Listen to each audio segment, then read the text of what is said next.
Good evening, everyone. Welcome to the regular meeting for the Township of Malahide on November 20th, 2025. I'd like to call the meeting to order at 7:02.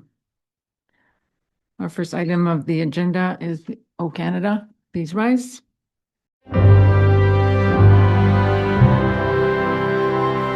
O Canada, our home and native land, true patriot love in all of us command. Car ton bras s'est porté l'épée, il s'est porté la croix. Ton histoire est une épopée des plus brillants exploits. God keep our land glorious and free. Oh Canada, we stand on guard for thee. Oh Canada, we stand on guard for thee. Thank you. Next is approval of the agenda. Any changes or additions? We do have one addendum to receive. Okay.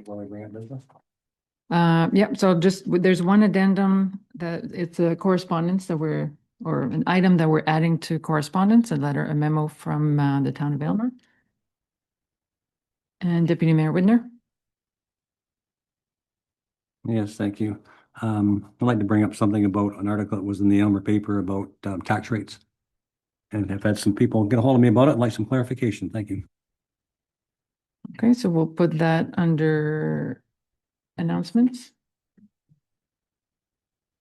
Okay, any other changes or additions? Seeing none, we have the resolution, please. That the November 20th, 2025 regular council meeting agenda be approved as presented with the following amendments. Addendum, Town of Aylmer correspondence, Walker Dairy Resilient Energy 2.0 Inc., and announcements regarding tax rate clarification calculations. Thank you. Mover and seconder. Deputy Mayor Widner moves. Councillor Leach seconds. All in favor. Motion is carried. Next is disclosure of pecuniary interest. Deputy Mayor Widner. Yes, thank you, Mayor. I have 12552, the Brooks Drain, third reading. Thank you. So noted. Anyone else? Seeing none, we'll move to announcements. Deputy Mayor. Yes, thank you, Mayor. A couple weeks ago, there was an article in the paper. I guess it was written by the CAO of Aylmer, and it was comparing tax rates in the area. And it made us appear like we were higher than some, not all. But I wondered if staff would be able to prepare a quick report and give our take on it in our defense. I've had some calls, people saying, oh, I didn't know we were higher than Aylmer. I thought Aylmer was higher, but if that'd be possible, that would be appreciated so we can give our take on it. Thank you. Thank you. Any comments from staff? Is that something reasonable, doable? Thank you, Mayor. That's certainly something that we can do. We have that information collected, so we will just have to put on a report. Okay, thank you. Yeah, and keeping in mind that I think it's been mentioned many times that municipality to municipality comparison is always difficult because it's never apples to apples, but I think it's still worth, if there's any misinformation circulating, then it's worth clarifying. Okay. That brings us to adoption of minutes. So we have the minutes from our last meeting, November 6th. Any errors or omissions? Seeing none, the resolution, please. That the minutes of the regular council meeting held on November 6th, 2025 be adopted. Mover and seconder. Councillor Lewis moves, Councillor Cerna seconds. All in favor? Motion is carried. There are no public meetings this evening, so we'll move straight to delegations.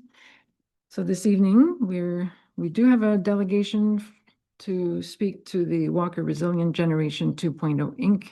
project. So the presentation by Mr. Lansick and Longsenstein. Over to you.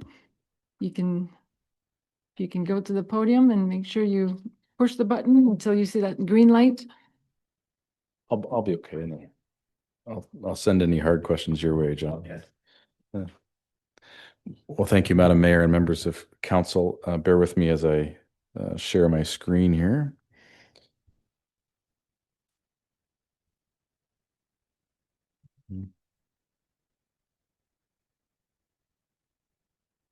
I don't have an option to share my screen.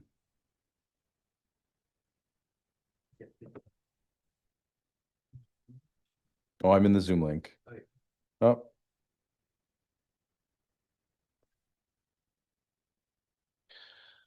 As is typically the case, it's operator error. So thank you very much. So I'm here with my partner, John, and we are representing Walker Resilient Generation 2.0 Inc. 2.0 because we are already in the middle of building a resilient power plant in the township of Malahide, along with, so I represent CEM Engineering. We are an engineering company based in the Niagara region, and John represents Walker RNG, which is responsible for the RNG facility at the Walker Dairy, south of where we are today. And we have an existing project in the LT1 program.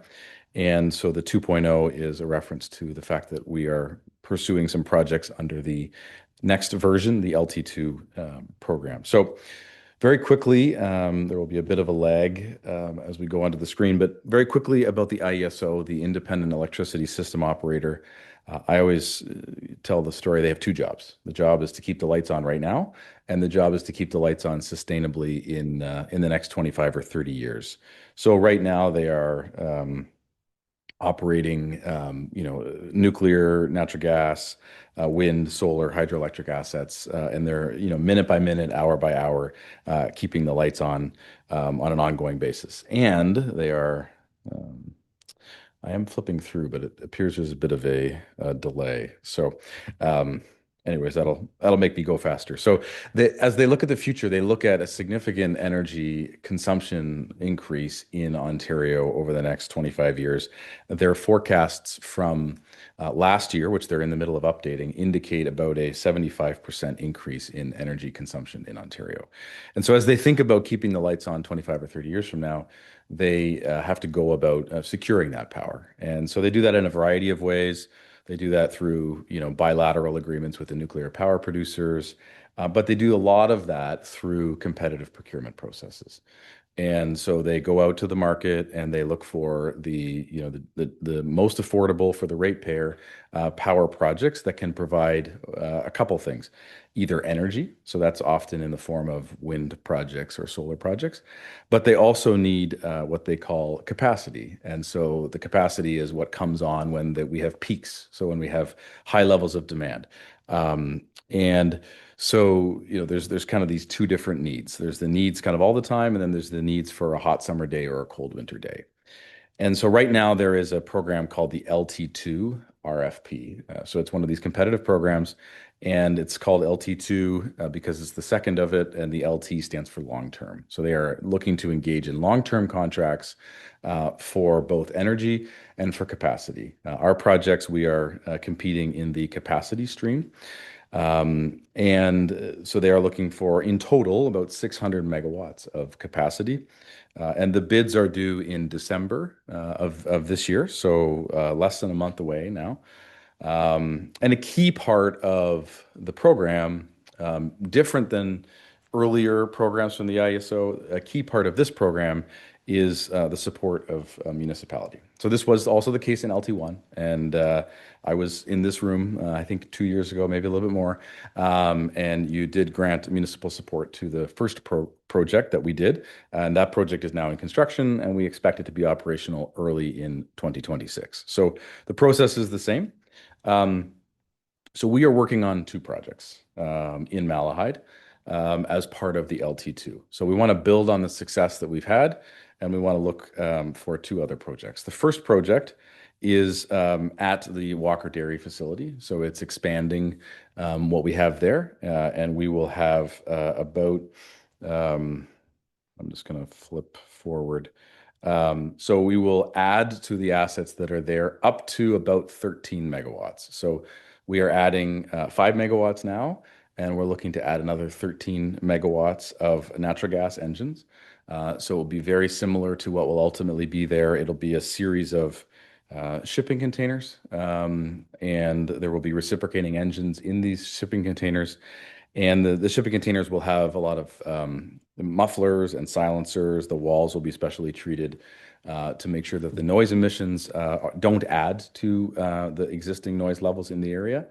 So it will look very similar to what you see on the screen. There will be potentially up to 5. And the reason I say up to, we're still in final due diligence with the electrical utility and the natural gas utility to confirm what the right sizing is to make sure that we have enough fuel for both sites when we need that. And so this next picture will show when it comes up on the screen, but it will show the new generation tucked into the existing RNG facility and the existing generating assets that are there. So you can see it's all kind of clustered. You see those 2 round gray circles. Those are the anaerobic digesters that are there operational today, making biogas. It's a little bit hard to see, but we are kind of coming to the south with the engines, and then there's at the risk of being a nerdy engineer, there's other electrical infrastructure, transformers, switchgear, and then we will connect to the Hydro One infrastructure to the west there at what is labeled the PCC. That's the point of common coupling. So that is the project at the Walker Dairy. The second one is so our partners in Walker RNG and in the Walker Dairy, they own other land north of the town of Aylmer. And so we're looking at doing a second project on that land along Imperial Road. So that project would be up to 16 megawatts. Similar thought process. We are in the process with Hydro One and with EPCOR to confirm how much natural gas, how much electrical capacity is available to lock in the right size for that project. It's in our best interest to make sure that there is sufficient gas and that doesn't require any upgrades. So we're, because of what Walker RNG is doing, injecting into the EPCOR grid, there's a very good relationship with EPCOR. So we've been using that for this project as well. So very similar natural gas reciprocating engines in enclosures, auxiliary equipment. You'll see here a layout where we're looking to add the equipment to the west side of the parcel of land, and then we would connect on the east side of the property to the point of common coupling to the Hydro One grid there on the east side of the project. So very similar projects in terms of size and scope, taking up about a half of an acre of space when it's all said and done. Some comments on the operation. So the expectation, as I mentioned, their capacity, so they're expected to just run when the peak grid loads happen. So that's typically hot summer days. So they'll run on a hot summer day from probably 11 in the morning to 7 in the afternoon or the evening, just during the week, not on weekends. And as we do more and more heating in the winter with electrical sources, we may see them run in the winter, but primarily they will run in the summer, probably 500 to 1,000 hours a year. We will offer to the grid every day that we can run, but they will only call us at certain times when they need it. From a emissions perspective, there will be some air emissions and some noise, but that will be permitted by the Ministry of Environment.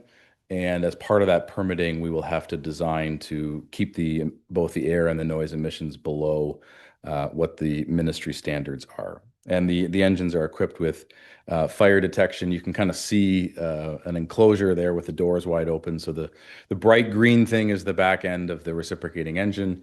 And then the enclosure, you can see the gray doors. Those are acoustically treated. And then there's fire detection inside those containers. So as I mentioned, we're in the middle of the LT2 program, our schedule. We registered these projects in October. We will submit our proposals, as will everybody else in the competitive program, in December, the 18th of December. We should find out from the IESO in June of 26. That's their goal. And then our desire would be kind of over the course of the summer, finalize the financing and initiate the project. We have a goal to be up and running by the end of 2028. The program only requires you to be up and running by the end of 2030, but there are incentives because there's such a need for power. There are incentives to be up earlier, and we think a smaller distributed projects like these can get some of those benefits. And some of the benefits, I think, here locally, these units distributed on the Hydro One system will provide improved power quality on, as I said, on hot summer days, but will provide voltage and frequency improvement. These engines that I showed you pictures of, they are more efficient than the large gas turbines that we will be competing against. So from an emissions perspective, for the same amount of power, these will have a lower emissions profile by comparison. And then certainly, we're putting, significant capital to work in these projects.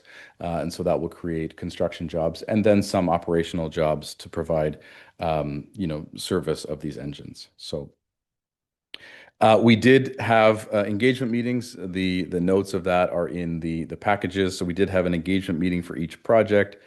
We have created websites for each of these projects for the public. And there's also a link to the IESO's website on their RFP if you're looking for more information. That's just kind of the corporate information that we put in the deck. And John and I are happy to answer questions for you tonight. Great. Thank you for this overview. I'll open it up for questions from council members. Councilor Wilson. Through you, Madam Mayor, the letter we got from Elmer is probably pretty pertinent to all this. So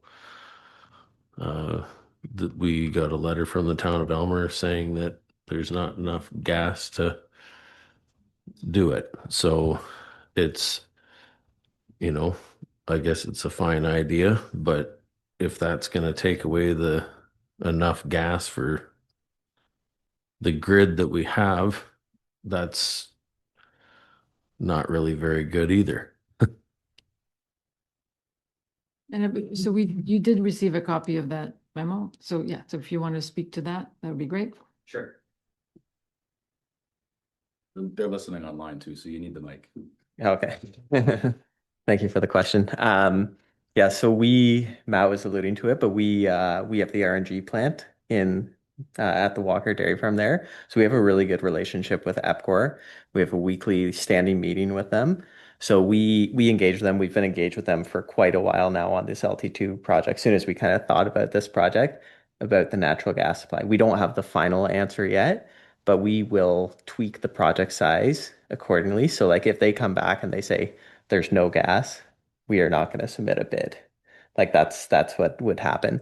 If they come back and they say, oh, we can only supply you half the amount of gas that you were expecting to get, then we're going to cut back the project by half of the maximum capacity that you saw there. So it's in our interest to, like, there's some certain requirements in the ISO contracts, like we have to offer in that capacity. And if they call upon us to run and we can't run, there's penalties against us. So we need to make sure that what gas is available to us, or we need to make sure that we have the gas available to us to run. Otherwise, this will not be a very wise endeavor for us. So we are naturally incentivized to make sure that we're putting in the right size project in terms of the capacity that we're going to be doing to match the gas grid requirements. So there may be improvements that we have to invest in. EPCOR is very, very sensitive on pressures and everything. We work with them. We're actually helping their system out with what we're doing at the RNG facility at the Walker Dairy site, because we actually put gas where they need it, kind of in the center of the distribution. Because it's a unique gas system because the it's kind of like an island within the Enbridge system, right? And the gas comes from the fringes in. So now with the RNG plant, we're actually like putting gas in the center and kind of pushing it out.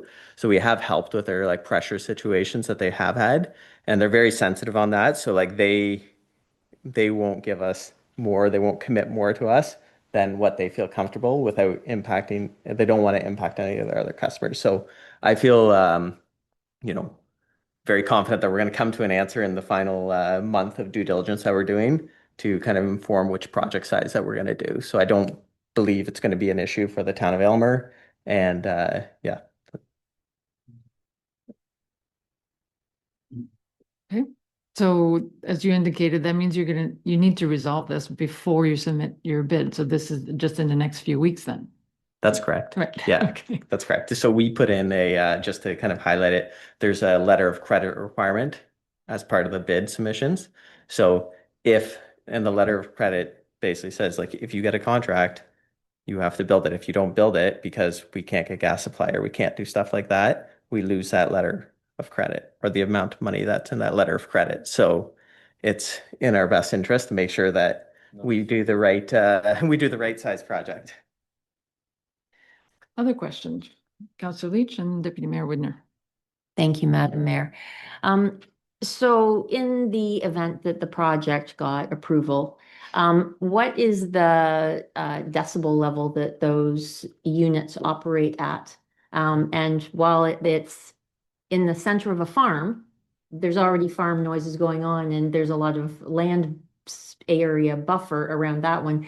But that one, the one on Imperial Road, is quite close to a number of residential buildings. So how will you conceive of dampening sound? It's a great question. So your first question was, how loud are they? If we were right beside them when they're operating, the answer is like 110 decibels right beside them.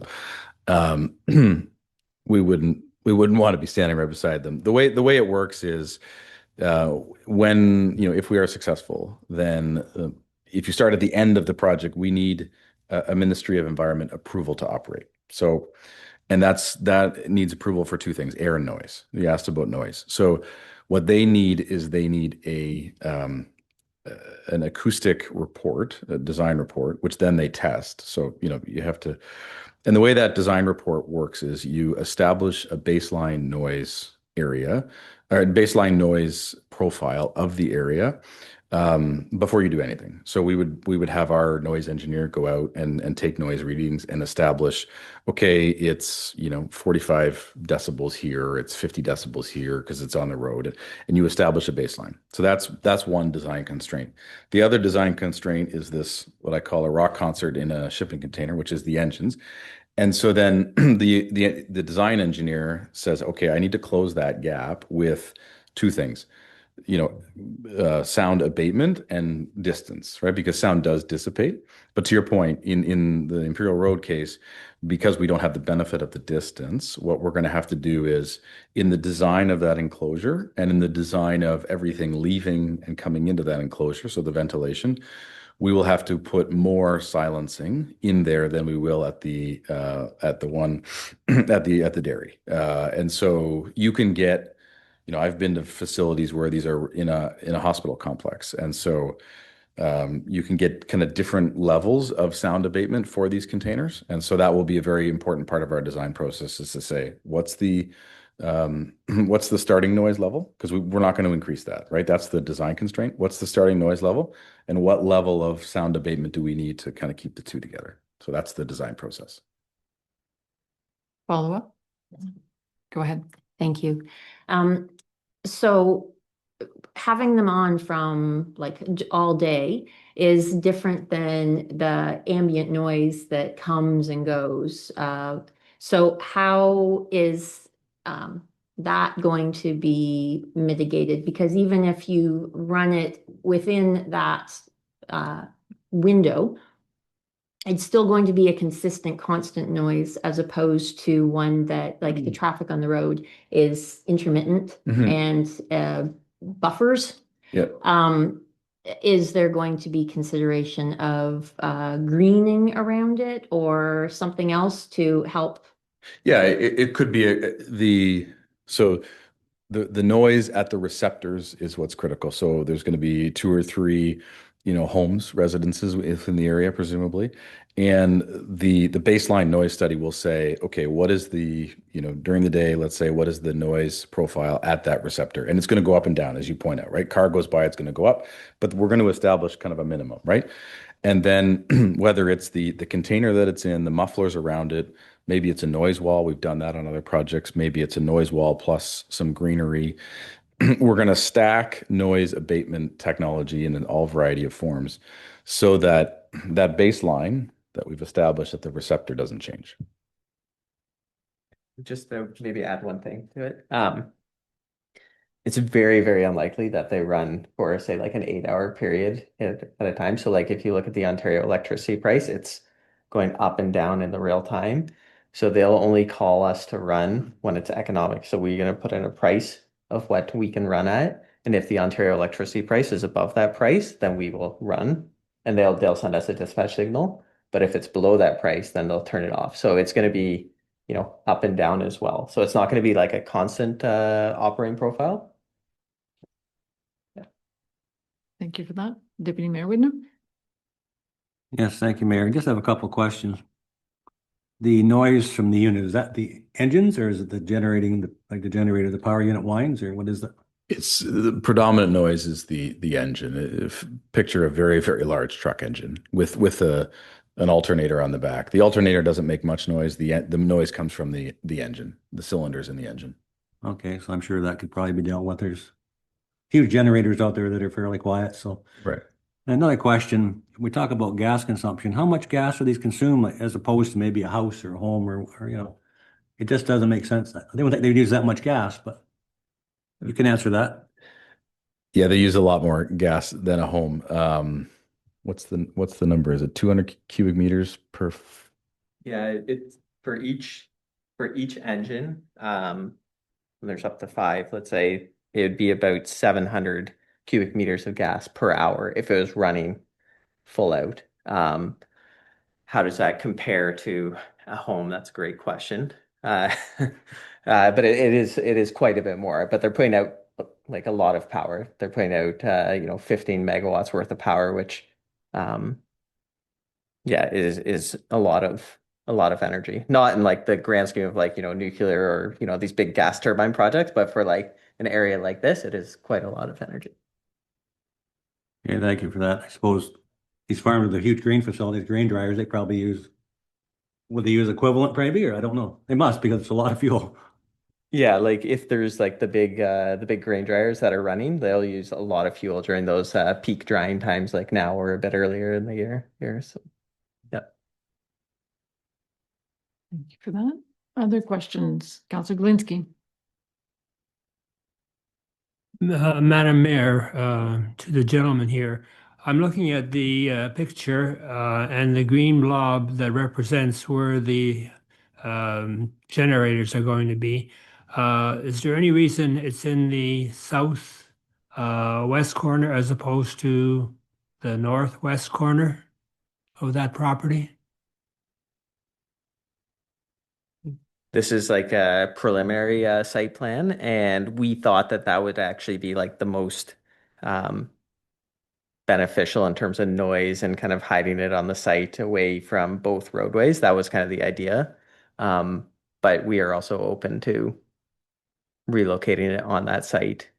We don't want it to be in the middle of the farm field, but if it was closer to the roadway or something like that, we're open to that as well. But we thought that kind of got it, close to the Hydro One corridor that's to the west there, and as far away from receptors as possible. I do realize that there's an industrial park kind of to the southwest, I would say, and there's some residential kind of to the east and south a little bit, but there's that forest buffer there that we thought this kind of provided like a good compromise, but we're also open to relocating it on that site. It's not set in stone if that's of interest.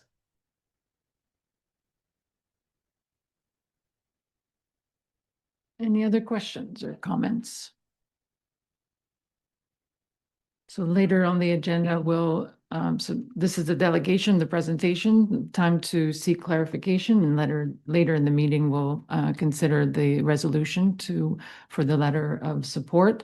I will say that just for the record that, well, we are on record with the IESO as we considered other energy projects earlier this year that the preference of this council, ideally, would be that all studies, so sound, environment, like all environmental impact studies, would be done prior to coming to the municipality for a letter of support. So in previous projects, I think the concerns were much greater. There were just so many unknowns that, and the community had so many concerns that we did choose to not issue a letter of support. So I just want to say that we, in terms of our consistency of thinking, so I think we remain aligned with our previous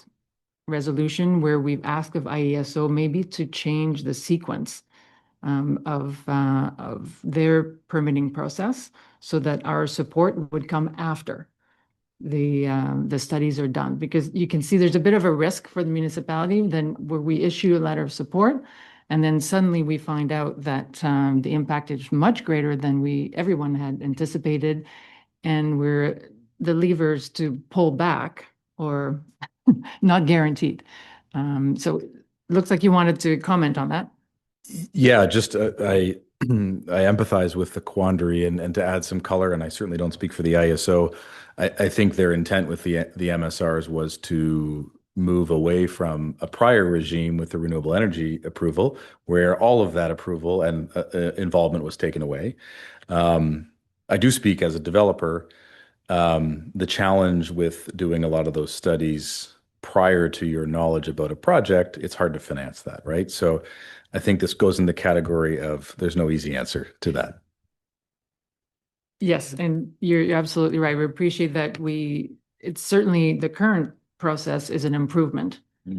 So it's just a matter, is there maybe even a two-stage process where we give a provisional letter of support as opposed to full letter of support. So anyway, so I just wanted to, again, for other proponents who have come to the township with projects, energy projects, that our thinking has not changed. But we certainly appreciate how you've presented your project so far with a lot of clarity, a lot of answers, and enough to, well, we'll see later when we discuss, but to at least not generate the kind of concern in the community. Yeah, and if I can add one more thing to that, I think that it's not maybe a perfect two-step process, but we still do need to go through like the permitting and the site plan approval and all that stuff.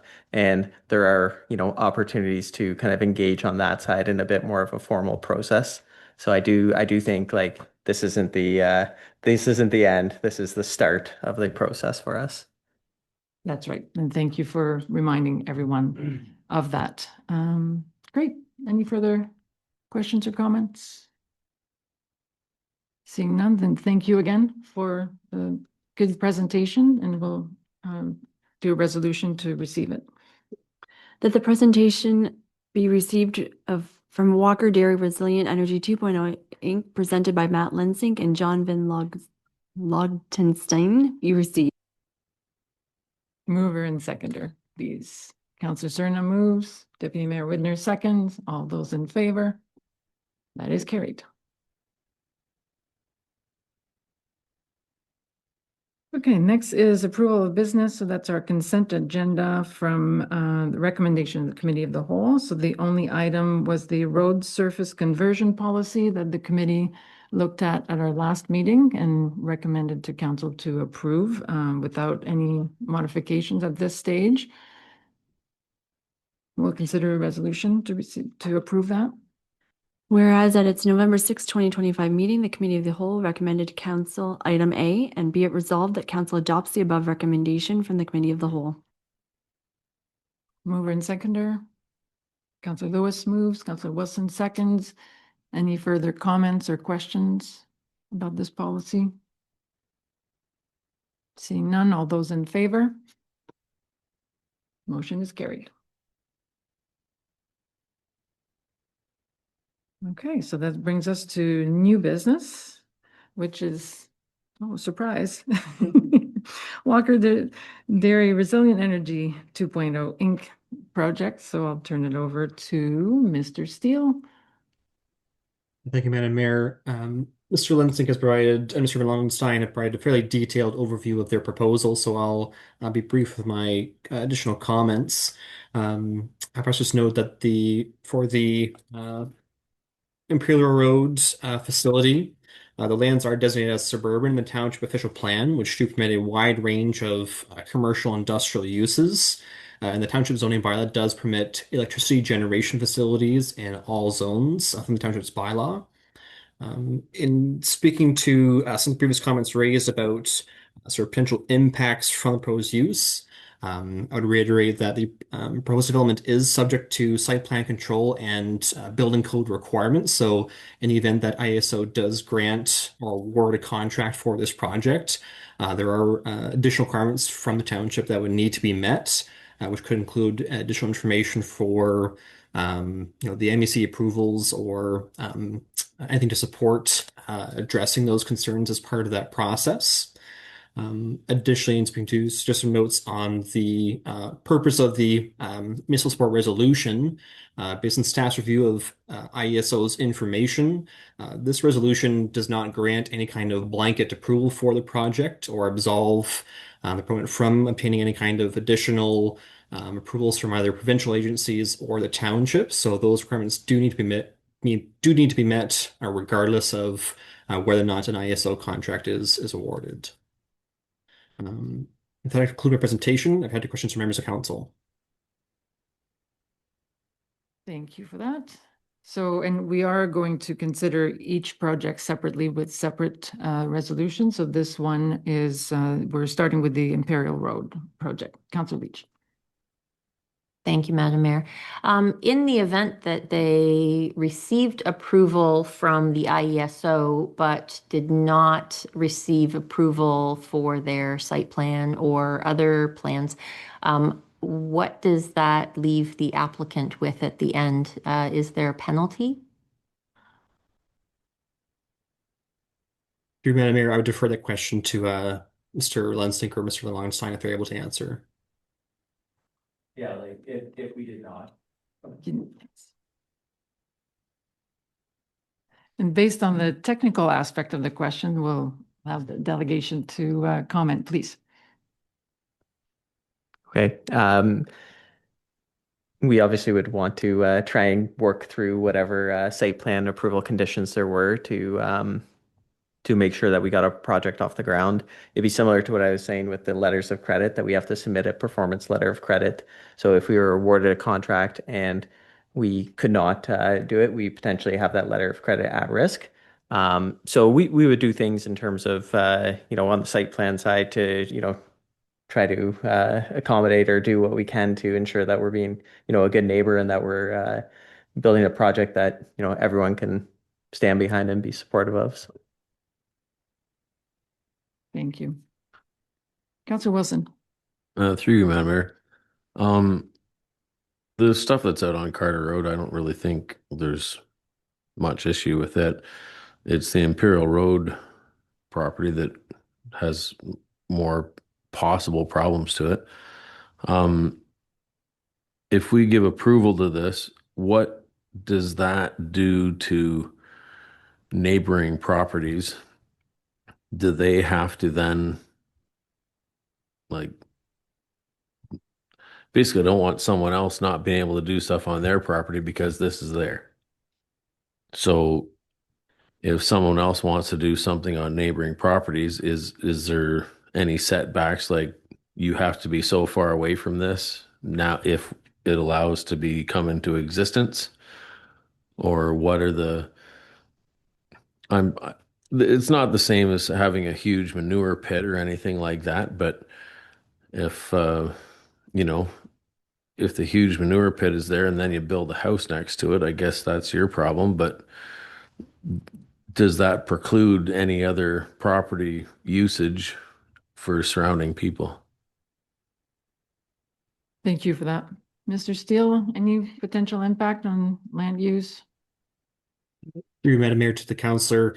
So as part of the process, like I think part of what Mr. Lenzing has explained with regards to things like noise impacts. So as part of that process, there is a matter of sort of demonstrating that there are going to be no impacts on adjacent properties as a result of things like noise or air emissions. So those will be addressed to, again, yeah, resolve and or identify and mitigate those.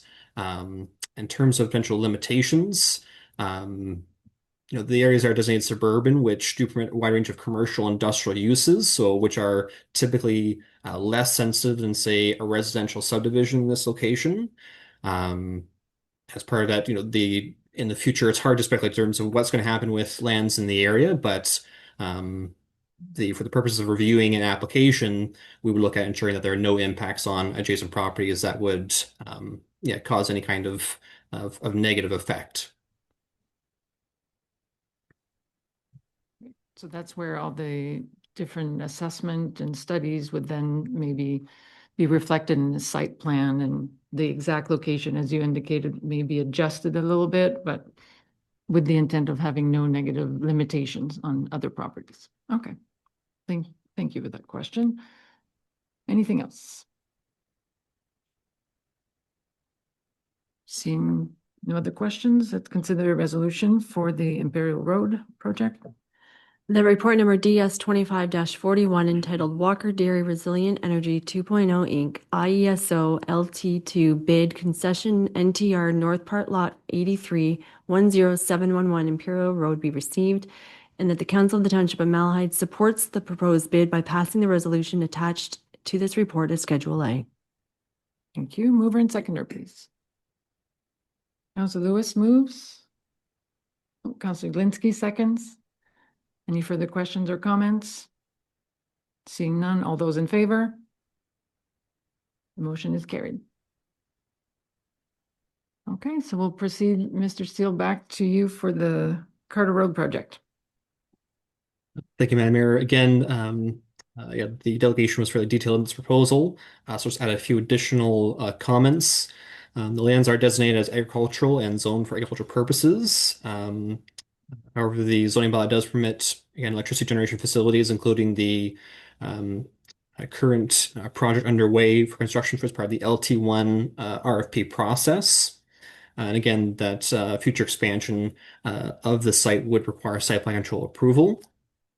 Additionally, I'll note, since the lands are designated as agricultural, one of IESO's requirements is the completion of what's called an agricultural impact assessment. The purpose of this assessment is really to identify any kind of potential impacts on prime agriculture areas, and to ensure that these sort of non-typical uses that are found in the ag areas aren't having a negative impact. This is done in a phased approach. So phase 1, which is required by IESO prior to making a bid submission, looks at sort of identifying, are there areas outside of prime agricultural lands to support this use. An exception to this phase 1 requirement is cases where what are called agriculturally integrated projects. So these are projects that are part of a active farm operation and are secondary and really sort of reliant on that agricultural use. In this case, for the Carter Road site, it is, in staff's opinion, deemed to be agricultural integrated, just on the basis that it is taking methane from the dairy facility and converting it into a biogas. And as a result, it'd be staff's opinion that the phase 1 requirement could be waived in this instance, just on that basis that it is sort of necessary to be tied to an agricultural operation. If the IESO does award a contract, there is a phase 2 requirement, and that part of the agricultural impact assessment process is to ensure that there are no negative impacts on adjacent agricultural operations, and that will be required by the township if the contract is awarded. And that concludes my presentation. I'd be happy to questions from members of council. Thank you. Open it up for questions or comments. Deputy Mayor Widner.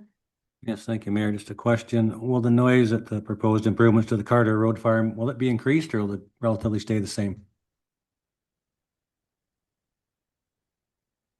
Through Madam Mayor, I would direct that question to the proponent.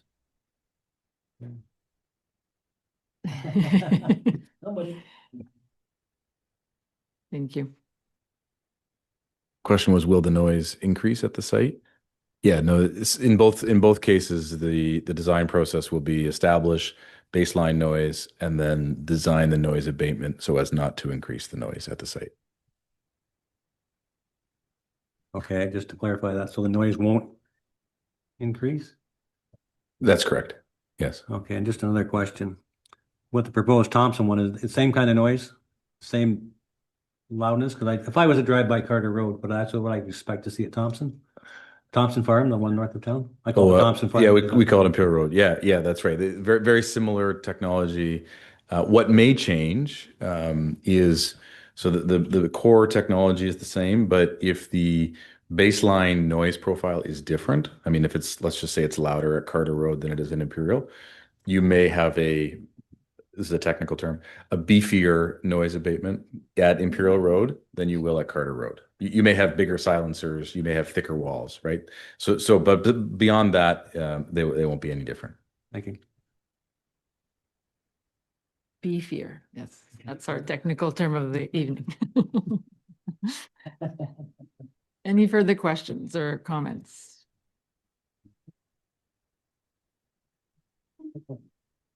Milk here? Is that the other one we're going for? All right. Looks like there are no other questions or comments, so we'll consider a motion, please. The report number DS 25-40 entitled Walker Dairy Resilient Energy 2.0 Inc. IESO LT2 Band Concession NTR North Part Lot 105-9608 Carter Road be received, and that the Council of the Township of Malahide supports the proposed bid by passing the municipal support resolution as attached to this report. Thank you. Mover and seconder, please. Councillor Cerna moves. Councillor Wilson seconds. Any further questions or comments? All those in favor? Motion is carried. All right, thank you, Mr. Steele. I think those are the only reports for this evening, so enjoy the rest of your evening. And our guests are welcome to stay. But congratulations on this passing this next milestone. All the best.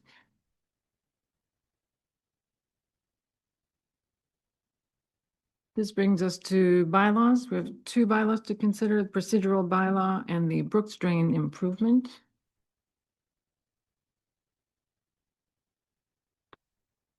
Resolution, please. That the following bylaws be now read a first, second, and third time and finally passed. Bylaw 2560, procedural bylaw, and that the following bylaw be now read a third time and finally passed. Bylaw 25-52, Brooks Drain improvement. Thank you. Mover and seconder, please. Councillor Glinski moves, Councillor Cerna seconds. All those in favor? The motion is carried.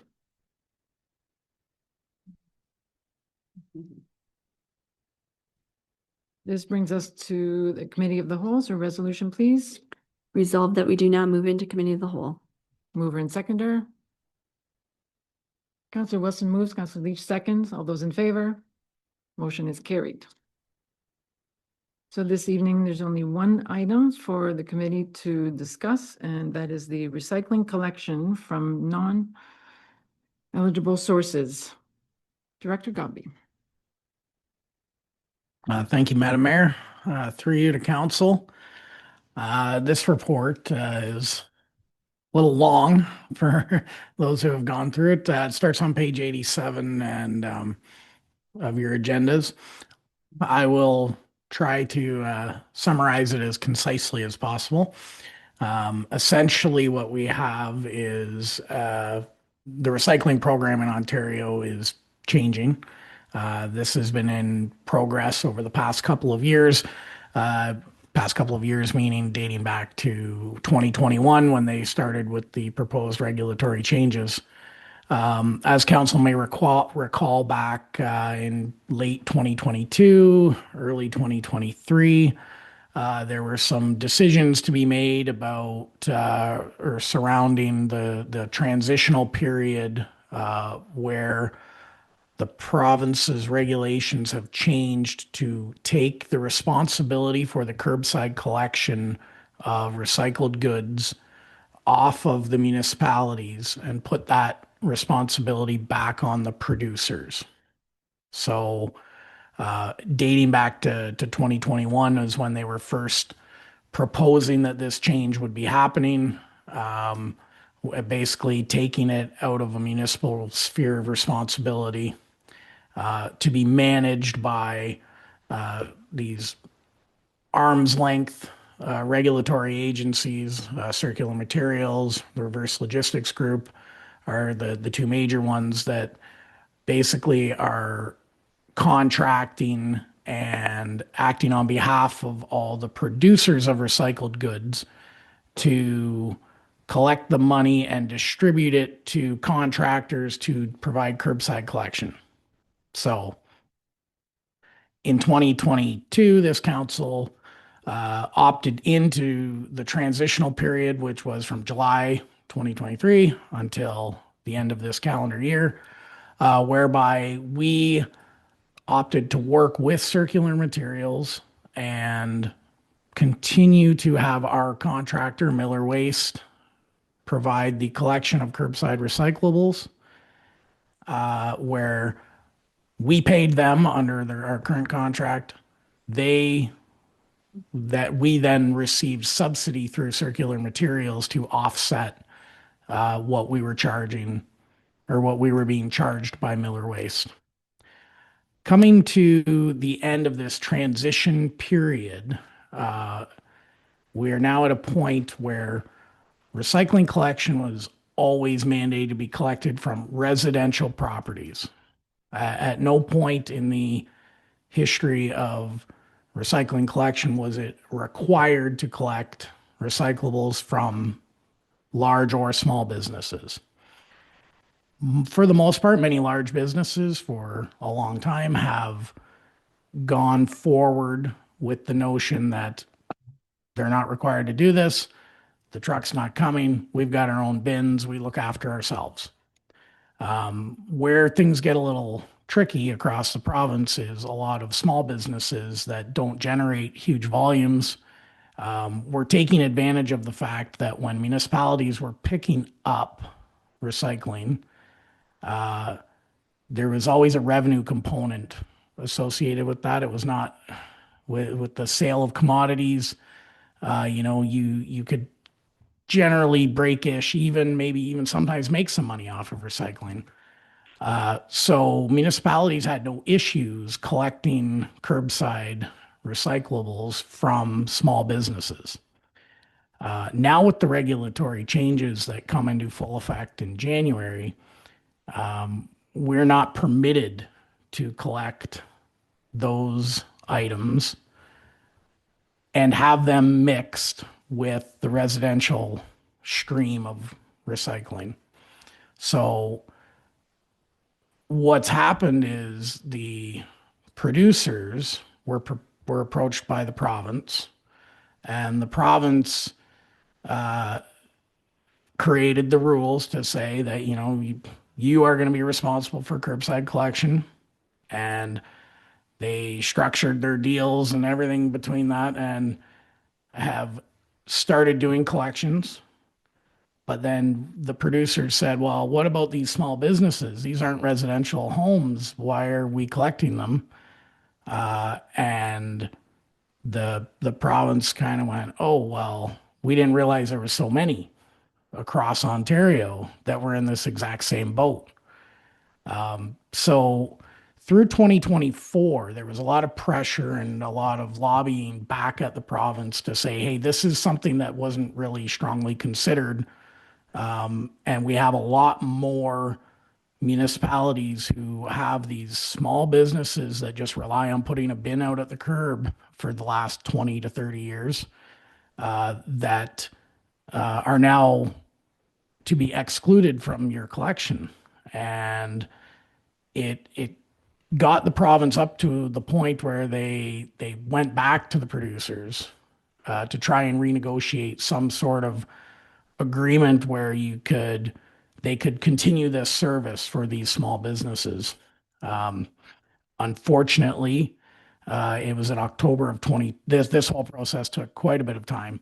And by October of this year, council may recall, in the correspondence, we had a letter from the Ministry of the Environment that basically just stated that despite their best efforts and to their disappointment, they were unable to reach an agreement whereby they could reconcile this problem of the recycling of these small businesses and make an agreement with the producers to continue that service. So here we are today with approximately 28, I believe, small businesses that have been identified by our collections contractor and by the Reverse Logistics Group, who are basically the data managers of all recycling data across the province, that have been identified as non-eligible sources in Malahide, meaning it's a business property only. And the reason I emphasize that is businesses, say in downtown Springfield here, where you have a storefront and a residential unit, those are a mixed use and they have a residential component. They are still considered to be an eligible source because the residential portion of that property qualifies them for curbside collection. So it's really targeted at all of those businesses that do not have a residential component. That is that list of 28 that has been provided to us. Are those individuals that effective January 1, when Miller Waste goes with their recycling truck, they're not allowed to pick up that recycling. So the issue that we have is, do you cut off that service altogether from these businesses, or do you continue it? As laid out in my report here, there's pros and cons to both. The biggest issue is, in my estimation, boils down to cost. Cost of continuation of the service is higher than most would expect. And that is primarily because, due to the way the regulation is written and the reporting requirements, you can't even simply mix the two streams of recycling together. So at the reporting base, a bin of cans or plastic goods from a business is considered and tracked completely differently from that of any other residential household. So for someone like Miller to be able to pick this waste up, or this recycling up, they have to do it in a separate whole truck. They have to report it completely differently for all of Malahide, and it has to be clearly weighed and identified and sorted and everything completely independently of the residential component. So what that does is means that you lose economy of scale, like across the board there. Just the sheer cost to send an individual truck with 1 to 2 men for a half day on a specialized route and weighing it in and clearing out the sorting machines and all the logistics that go on with that come at a significant cost. For this reason, most municipalities in and around this area, and as far as I understand across Ontario, have supported the discontinuance of this service to these small businesses, as unfortunate as it is. So that's kind of the history of where things are. Back to my report, it kind of highlights that we do have a couple options for council's consideration. Option one being, as I've described, and to be clear, this is my recommendation, is that we continue with the discontinuance of this service to these 28 businesses and put the responsibility for recycling disposal back on those businesses, as has always been the intention of the regulation. With that, I do note that these goods are able to be disposed of for free at the St. Thomas Community Recycling Center, which we have an agreement with. That is a recognized depot, and they will take the recycling from these businesses for free. However, you still got to get it there. An option for council's consideration would be to fully fund an additional route that we would contract someone like Miller to go and continue this service for these businesses. By the rough estimation, and I say rough estimation because it's going to be varied by tonnages collected. It could be varied by additional partnerships that could potentially come online, but we approximate it to be about $36,000 a year it would take in order to continue to provide this service, which we are not obligated to, nor is it a municipal responsibility. For those reasons, I do not recommend that it be funded by the tax base. Similar to this is the township could also consider some sort of cost share agreement with those businesses. There's nothing to say that we could not enter into an agreement with them. We will provide the service, and it'll be partially subsidized to whatever tune council may deem fit. For illustrative purposes within this report, it's listed as option number 3, where we said, well, if we did something like this, we could try and recover we could finance 50% and try and recover the other 50% from these businesses. That would still be in approximately $18,000 a year out of the general levy, without factoring in staffing time that it would take to administer and create this new process required for tracking and for billing purposes. And it is really still the crux of it is we're looking at using municipal tax dollars to subsidize something that truly is and should be a provincial responsibility. So ultimately, where we sit for today's purpose is seeking some direction from council as to whether we want to entertain continuation of this or whether we are just going to provide notice to the affected businesses that come January 1, curbside collection is no longer an option. The St. Thomas Recycling Center is available to you.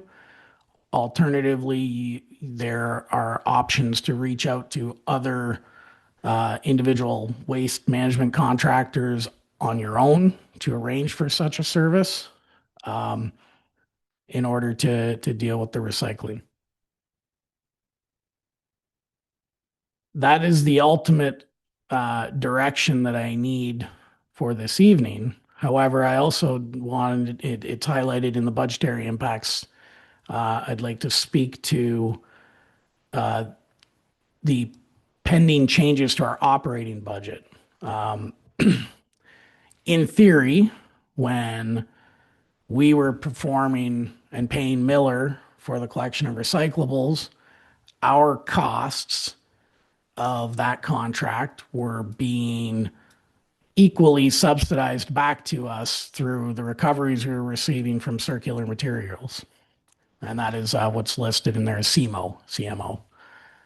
The reality is we were actually getting more back in recoveries from CMO than it was costing us to pay Miller. So with the removal of this cost to Miller, however, the corresponding removal of the revenues from CMO actually puts us in approximately a $64,000 deficit. So they were actually giving us more money to subsidize the program. So the impact to the future tax budget without doing anything, regardless of this, just due to these regulatory changes, is going to be $63,000 a year, which is approximately 0.7%.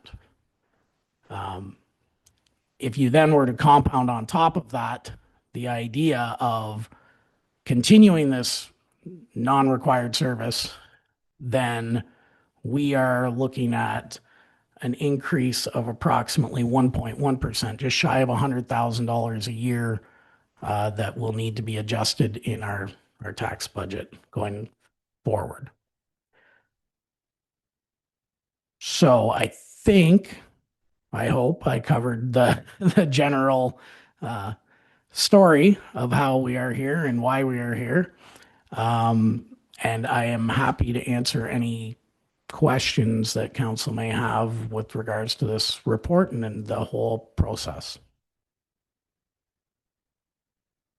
Okay, so thank you for that. And before I open it up, can you clarify, you said that the list we're looking at was produced by Miller Waste. It has not been vetted by staff.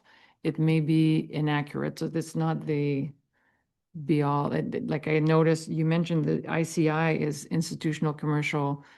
So I noticed there are no schools or churches listed, and there may be business. So can you comment on, are we, this is just a preliminary list. It may not be accurate because we may get some reaction to that. Thank you, Madam Mayor. Through you, I knew I'd forget something. This list was originally developed by Miller Waste and RLG, and that was based on their driving experiences and the drivers as to where they're actually picking everything up from. You are correct. Staff have not fully vetted this list at that point. There do exist the possibility that there are properties that Miller seem to think that they may still collect from, that, albeit to be perfectly blunt, I did not push too heavily on this as it is becoming a removal of service from our residents. But we will have to do a more thorough review to make sure that it is accurately reflected by the collections that are happening. Things like the school, they likely don't utilize curbside. They're more likely to have their own dumpster on site and already have a waste management program for that. That is the same with some of the larger businesses, like Rona is identified on here, but I don't believe they are your typical bin dragger out to the curb with their can of pop cans.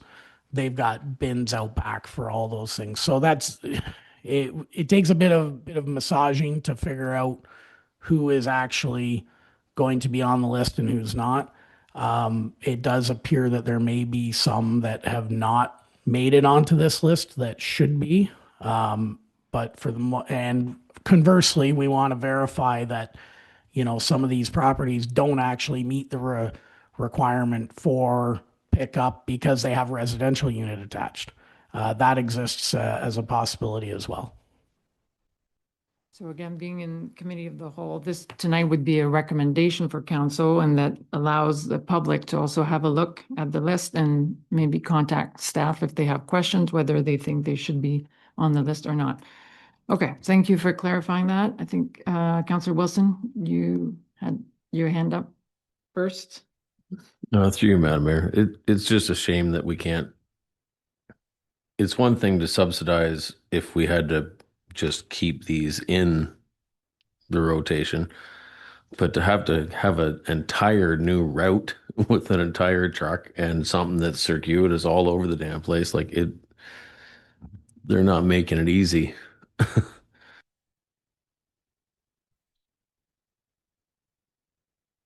Deputy Mayor Widner? Yes, thank you, Mayor. Through to Jason. Jason, can you just refresh my memory? Business now, for regular garbage, they get bag tags allotment? Through you, Madam Mayor. Yes, that is correct. So if they had extra tags or they could purchase extra tags, they could just throw the recycling into the regular garbage. And I mean, this is so stupid. They want to promote recycling, yet they're really nailing me for it. So is that a possibility? Through you, Madam Mayor, to the Deputy Mayor, yes, that is an unfortunate reality, and that is one of the biggest concerns that has been echoed by municipalities across Ontario is for those that already don't have programs in place because they're a large business that generate a huge bin. So you've got a bin. They're already doing that. It really doesn't affect them at all. But the small business that really doesn't generate a whole lot, to now be told that we're not collecting it, you really do run that risk of those people who are just gonna say, well, I'm not going any further out of pocket to do this. I'm just gonna throw it in my garbage. It is counterintuitive, in my opinion, to the overarching goal of running a recycling program is to encourage as much diversion as you possibly can. But this gap in this regulation has unfortunately created this scenario where that is generally a possibility that could happen, not just here, but in many places across Ontario where these businesses are now being left to their own devices to solve this issue.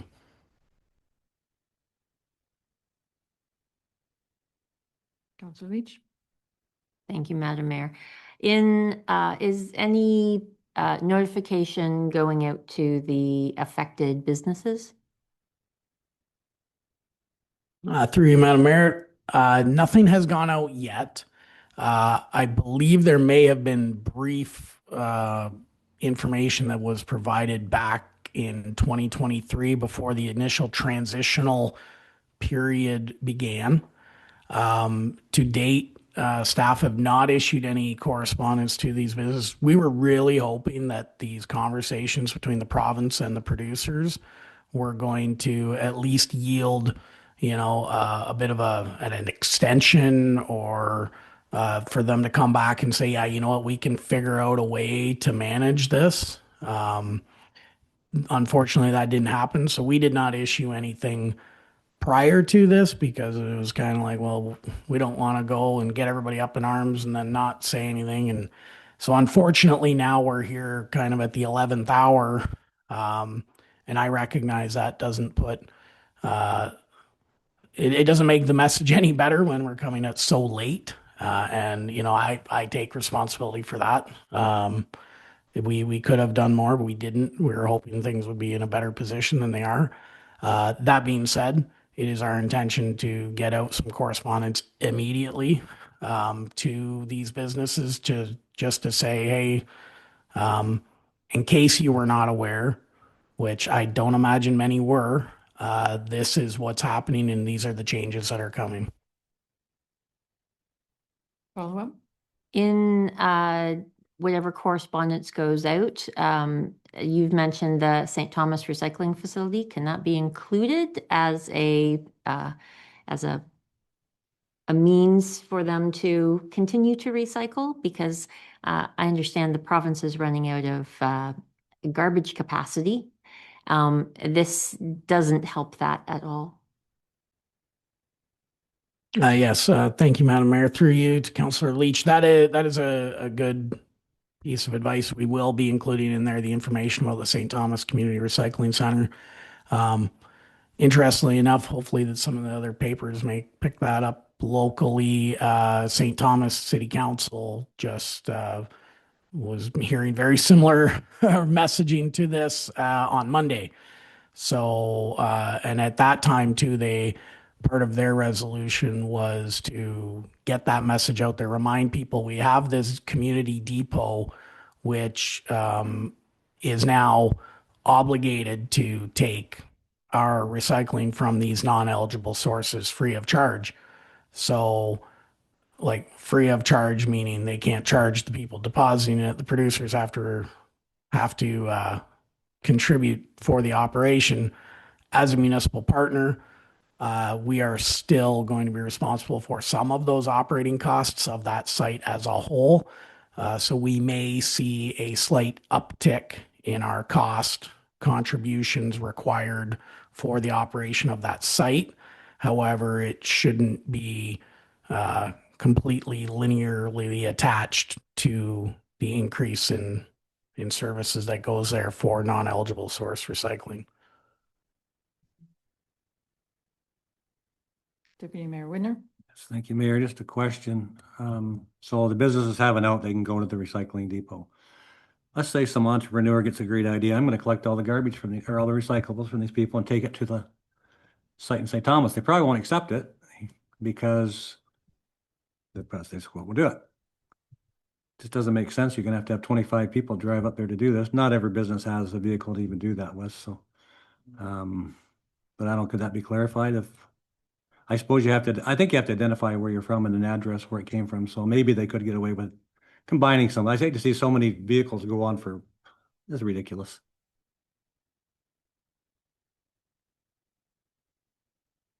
So would it be the plan to vet the list before issuing correspondence? And I think even when we issue correspondence in the letter, if we include the criteria and we say, if you feel that, you know, we misqualified or, you know, misidentified your category, then to contact the township. So like, just to make sure that, and I also want to comment on the fact that it's, of course, ironic that the entire review of the recycling system, I think by the province, intention was to ultimately reduce. So if you make the producer responsible and they see how much it's costing them, the goal and the motivation is that they will reduce. So now we've entered the land of unintended consequences where we may actually see an increase in waste and contribution to,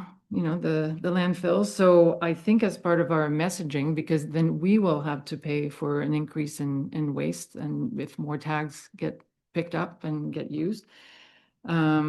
So I think messaging and education around reduce, I mean, after all, like reduce, reuse, recycle, like the first goal should be reduce. So whatever we can do in the next year and coming years, if we, especially if we see an uptick on the waste management side and waste pickup tonnage, then maybe some education around reduce.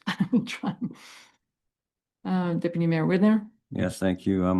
I think the list does need to be vetted. There's a lot of businesses on here. I doubt they ever put anything out because just the way they are. So that would probably help a lot because you probably take a third to a half of these that'll just look after themselves. And people will be creative. There'll be ways to do it. So, but there is some on here that probably should be on here and there's some that aren't. So I think it's a good idea to vet the list. Thank you. Okay, and in terms of options, any recommendations to council in terms of the recommendation from staff is that we unfortunately discontinue and not use the broader levy to subsidize services to a business. And we've all acknowledged it's unfortunate, but this has been coming. I mean, there's still opportunities. I think any businesses who are affected should continue to let the province know that this is not working for them or it's not producing the result that maybe the province wanted. So I think option one was recommended by staff that we do in fact discontinue and not try to subsidize it through the levy. What are your thoughts on that?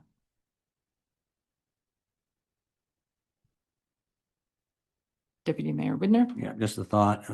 It's a short timeline and you've already acknowledged that and that's just the way it is. Would there be any help and maybe extending it by a month so people can get their, get their situations arranged? Otherwise, there may be more burning barrels and ditch dumping than we think there might be, but that maybe help people out because I don't know how quickly you can get these kind of things. So, Director Godby? Thank you, Madam Mayor, through you.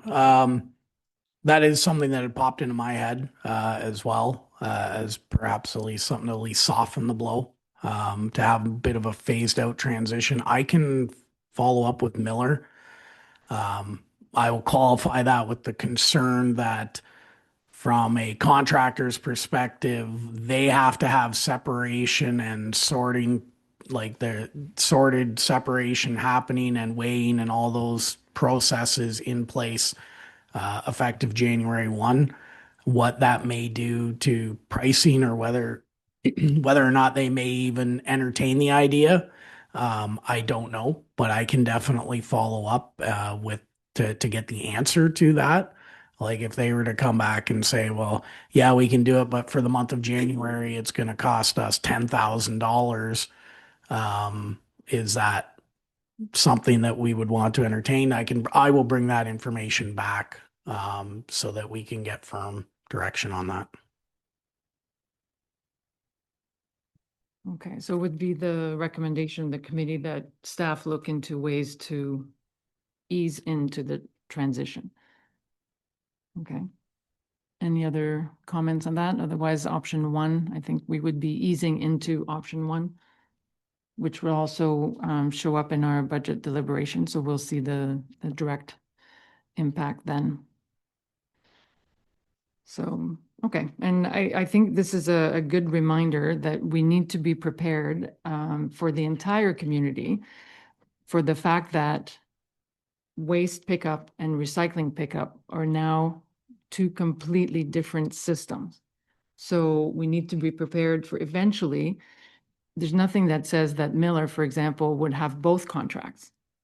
Do you see what I mean? Like they're dealing with now 2 different contractors, so municipality, and there could be a version, and correct me if I'm wrong, Mr. Godby, that where it could be one company who picks up recycling, decides on a different route, on a different schedule, and where and of course, I think we would try to negotiate and try to coordinate as much as possible, but I just want our residents to be prepared for the fact that those are now 2 separate systems, 2 different responsibilities. Did you want to add to that? Yeah, thank you, Madam Mayor. That covers it off pretty good. That timeline is coming. I believe our contract with Miller Waste ends end of 2027 or mid 2028. So at that point, we would be looking likely for a new waste management contractor.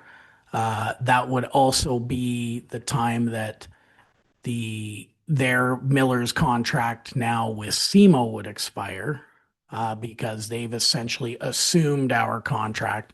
So come that period, we would be issuing an RFP for curbside garbage collection, and they would be issuing their own RFP for curbside recycling collection, which could, in theory, now have 2 different trucks following from different companies following each other around town or not. That's just another byproduct of this separation that is happening. So I know this is usually an area where people don't like the change, so I'm just preparing everyone psychologically. Think about it, it may be coming. It could be where garbage goes out one day and recycling goes out another day, and we're dealing to different companies. So let's prepare ourselves and hope for the best. All right, so resolution. Oh, Chester, Councilor Glinski. Madam Mayor, I don't know what to tell our residents that are going to ask questions, because soon as this appeared for the first time 3 years ago or 4 years ago, whatever it was now, I came into the township office, and at that time I was assured, and I passed the information on, that there'd be no change. And basically there wasn't. There's only 28 not residents, but industries or factory or some kind of businesses that aren't going to have the recyclables. Why can't the rest of us still have Miller truck pick up the wet garbage and the recyclables like they are right now? We're only talking 28 people or industries. Correct. So the initial change is only for the preliminary list, which may be adjusted, so 28 plus or minus. And I'm only referring to, so right now, I think as far as telling residents, there's no other change coming. We just need to prepare ourselves that a year or 2 from now, it could be different. So, Mr. Gobby? Yeah, thank you, Madam Mayor. That is correct. For the average residential household right now, January 1st is going to be no different. And 2026 is going to be no different. If your garbage day is Tuesday, you put your garbage and your recycling out just as it is. That was one of the conditions of part of this whole transitional process, was that it was supposed to be eased into the point that no major changes were going to be allowed within the first couple years of the contract switching, in order to give people that time to adjust. So for instance, Councillor Glinski, at your house, whatever day you put out your garbage and your recycling, you will continue to do so no differently. It'd only be for these businesses which make it onto this list as being non-eligible, that their recycling collection will be affected. Their garbage collection will remain exactly the same as well. Thank you for that. Councillor Leach and then Councillor Wilson. Thank you, Madam Mayor. Where does the township fall in this discussion? Because I know that at some of our centers, our like South Dorchester Community Hall and Malahide Community Place, there are recycling containers. Where do we fall in this conversation? Mr. Gobby? Through you, Madam Mayor.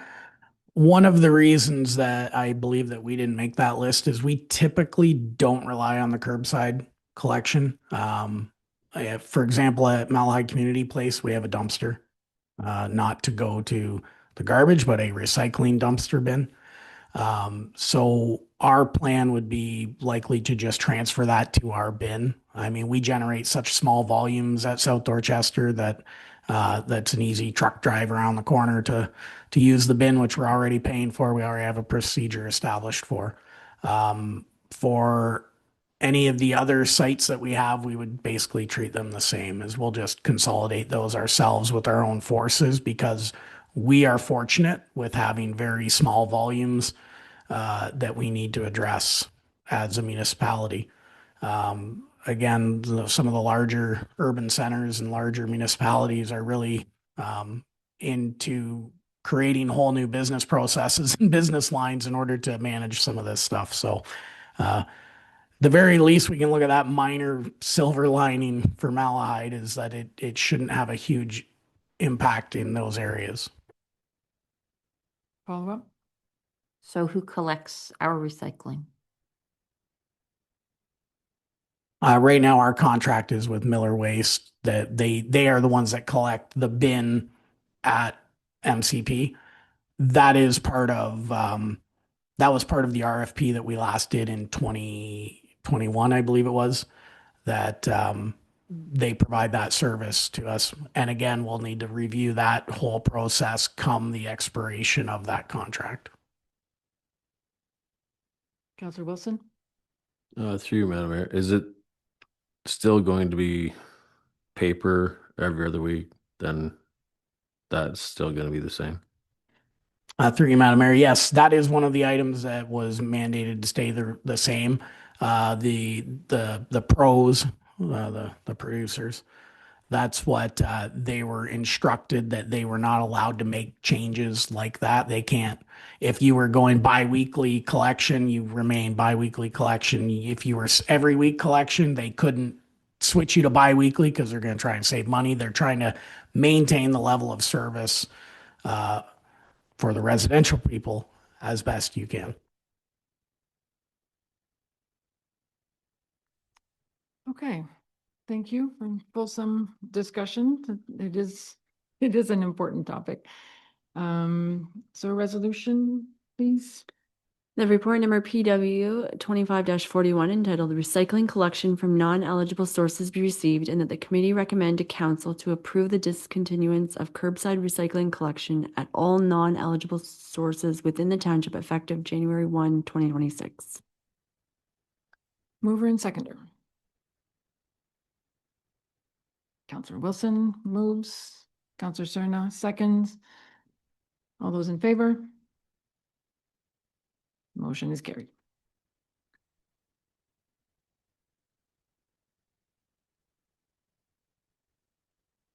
Okay, that was the only item for the committee of the whole, so we can adjourn. Resolved that we do move out of committee of the whole and reconvene the regular council meeting. Thank you. Mover and seconder, please. Counselor Lewis moves, Counselor Wilson seconds. All in favor? Motion is carried. Next is correspondence. The item 7 will require a separate resolution, so we'll start with 1 to 6. Any comments? Items to support? Seeing none, may I have the resolution, please? Be it resolved that items 1 to 6 be received and filed. Mover and seconder. Please, Counselor Glinski moves, Counselor Leach seconds. All those in favor? Motion is carried. And item 7 is the road closure request for the December 6th Santa Claus Parade. Any comments or question? Counselor Wilson? Can't wait to see Santa at the fire hall. Thank you for that. If there are no further comments or resolution for that, That the Springfield Santa Claus Parade Committee be authorized to facilitate the Springfield Santa Claus Parade on Saturday, December 6th, 2025 at 1 p.m. and that a copy of this resolution along with the necessary insurance and documentation be forwarded to the County of Elgin. thank you. Mover and seconder, please. Counselor Wilson moves, Deputy Mayor Widner seconds. All in favor? Motion is carried. This brings us to closed session. Can I have a motion to move into closed? The council move into closed session at 8:33 p.m. pursuant to Section 239(2) of the Municipal Act as amended to discuss the following closed meeting minutes of October 16th, 2025 and labor relations or employee negotiation matters, employment contracts, Section 239(2)D. Thank you. Mover and seconder, please. Counselor Cerna moves, Counselor Lewis seconds. All those in favor? Motion is carried. Okay, welcome back. We're ready to move out of closed session with the resolution, please. The council move out of closed session and reconvene at 9:12 p.m. and that the October 16th, 2025 closed meeting minutes be adopted and that staff were given direction and that there is nothing further to report. Thank you. Mover and seconder, please. Counselor Wilson moves, Deputy Mayor Widner seconds. All those in favor? Motion is carried. And that brings us to a confirmatory bylaw. That bylaw number 25-63 being a confirmatory bylaw be given first, second, and third reading and properly signed and sealed. Mover and seconder. Counselor Cerna moves, Counselor Lewis seconds. All those in favor? Motion is carried. And now adjournment. The council adjourned its meeting at 9:12 p.m. to meet again on December 4th, 2025 at 7 p.m. Mover and seconder. Deputy Mayor Widner moves, Counselor Cerna seconds. All those in favor? Motion is carried. Have a good evening.